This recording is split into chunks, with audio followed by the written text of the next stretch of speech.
ఏపీలో ఎన్నికల పోలింగ్ ముగిసింది. 175 అసెంబ్లీ, 25 పార్లమెంట్ స్థానాల్లో జరిగిన ఎన్నికల్లో 45,920 పోలింగ్ కేంద్రాల్లో ఓటర్లు తమ ఓటు హక్కును వినియోగించుకున్నారు.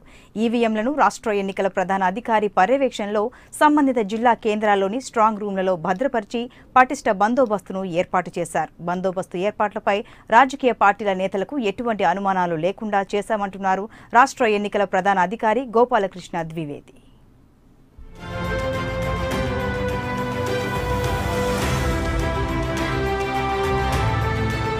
రాష్ట్ర వ్యాప్తంగా ఈవీఎంలను భద్రపరిచారు ఎన్నికల అధికారులు. వచ్చే నెల 23వ తేదీన ఓట్ల లెక్కింపు ప్రక్రియ ఉన్న సందర్భంగా పోలీసు అధికారులు స్ట్రాంగ్ రూమ్ల వద్ద 3 అంచెల భద్రతను ఏర్పాటు చేశారు. ఓట్ల లెక్కింపుకు చాలా రోజుల సమయం ఉండడంతో రాజకీయ పార్టీల నేతల సమక్షంలో జిల్లాలోని ఎన్నికల అధికారులు స్ట్రాంగ్ రూమ్లకు సీళ్లు వేస్తున్నారు.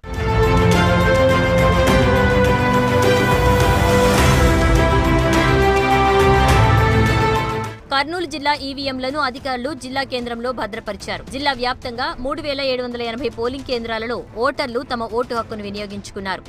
ఈవీఎంలను ఓ ప్రైవేట్ ఇంజనీరింగ్ కళాశాలతో పాటు రాయలసీమ యూనివర్సిటీలోని స్ట్రాంగ్ రూమ్లో భద్రపరిచారు. జిల్లా వ్యాప్తంగా జరిగిన ఎన్నికల్లో ఈవీఎంలు మొరాయించడంతో పోలింగ్ ప్రక్రియ ఆలస్యమైంది. కర్నూలు పార్లమెంటు పరిధిలోని 7 అసెంబ్లీలతో పాటు కర్నూలు పార్లమెంటు ఈవీఎంలను నందికొట్కూరు రోడ్లోని జీపుల్లయ్య ఇంజనీరింగ్ కళాశాలకు చేర్చారు.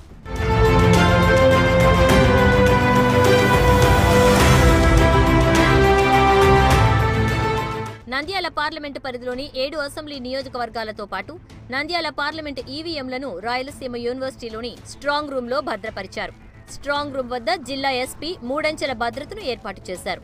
2014లో జరిగిన ఎన్నికల్లో పోలింగ్ 74.25% నమోదు కాగా ప్రస్తుతం జరిగిన ఎన్నికల్లో 77.73% పోలింగ్ నమోదైంది. పట్టణ ఓటర్లు తమ ఓటు హక్కును వినియోగించుకునేందుకు పోలింగ్ కేంద్రాలకు వచ్చినా గంటల కొద్దీ ఈవీఎంలు మొరాయించడంతో కర్నూలు అసెంబ్లీ నియోజకవర్గంలో పోలింగ్ శాతం పడిపోవడానికి ప్రధాన కారణంగా చెప్పవచ్చు.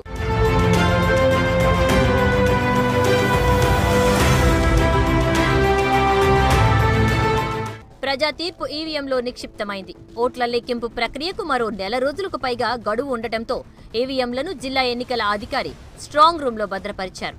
అనంతపురం జిల్లా వ్యాప్తంగా 3,884 పోలింగ్ కేంద్రాల్లో పోలింగ్ జరిగింది.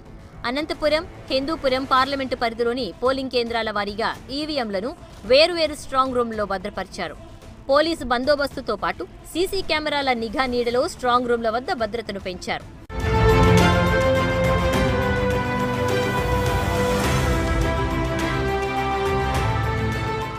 అనంతపురం పార్లమెంటు పరిధిలోని ఈవీఎంలను జేఎన్టీయూలో, హిందూపురం పార్లమెంటు పరిధిలోని ఈవీఎంలను ఎస్కేయూలోని స్ట్రాంగ్ రూముల్లో భద్రపరిచారు. జిల్లా వ్యాప్తంగా 2 పార్లమెంటు స్థానాలతో పాటు 14 అసెంబ్లీ స్థానాలకు పోలింగ్ జరిగింది. కట్టుదిట్టమైన భద్రత మధ్య ఈవీఎంలను జిల్లా కేంద్రంలోని స్ట్రాంగ్ రూమ్లకు తరలించి వివిధ రాజకీయ పార్టీల అభ్యర్థులు, నేతలు, అధికారులు, ఎన్నికల పరిశీలకుల సమక్షంలో స్ట్రాంగ్ రూమ్లో భద్రపరిచారు. మన అనంతపురం జిల్లాలో 14 అసెంబ్లీ నియోజకవర్గాలు, 2 పార్లమెంటరీ నియోజకవర్గాలు సంబంధించిన పోలింగ్ అనేది పూర్తిగా ముగిసింది. ఈరోజు ఈ 14 అసెంబ్లీ నియోజకవర్గాలు, 2 పార్లమెంటరీ నియోజకవర్గాలకు సంబంధించిన polled EVMs and other polling materials మొత్తం కూడా ఈరోజు స్ట్రాంగ్ రూమ్లో పెట్టేసి సీలింగ్ చేయడం ఆ కార్యక్రమం మొదలైంది. ఇప్పుడే పూర్తిగా Uravakonda assembly constituency, Uravakonda segment కూడా మన అనంతపురం పార్లమెంటరీ కాన్స్టిట్యూన్సీ సంబంధించిన ఉరవకొండ సెగ్మెంట్ కూడా కంప్లీట్ చేయడం జరిగింది. మళ్ళీ ఇప్పుడు తాడిపత్రి అసెంబ్లీ కాన్స్టిట్యూన్సీ కూడా స్టార్ట్ చేస్తున్నాము. సో ఈ రకంగా ప్రతి ఒక్క అసెంబ్లీ కాన్స్టిట్యుయెన్సీ, ప్రతి ఒక్క పార్లమెంటరీ కాన్స్టిట్యూన్సీ సంబంధించిన అసెంబ్లీ సెగ్మెంట్ కూడా ఆ పర్టికులర్ క్యాండిడేట్స్ లేకపోతే వాళ్ళ ఏజెంట్స్, తర్వాత అబ్జర్వర్స్ ముందు ఇది జరుగుతుంది. ఈవీఎంలను భద్రపరిచిన స్ట్రాంగ్ రూమ్ల వద్ద పారామిలిటరీ బలగాలను నియమించారు. ఏపీఎస్పీ సివిల్ పోలీసులతో బందోబస్తు ఏర్పాటు చేసి 3 అంచెల భద్రతను ఏర్పాటు చేశామంటున్నారు ఎన్నికల జిల్లా అధికారులు. ఓట్ల లెక్కింపు పూర్తయ్యే వరకు 3 అంచెల భద్రత కొనసాగుతుందని, నిత్యం అధికారులు తనిఖీలు ఉంటాయని అన్నారు.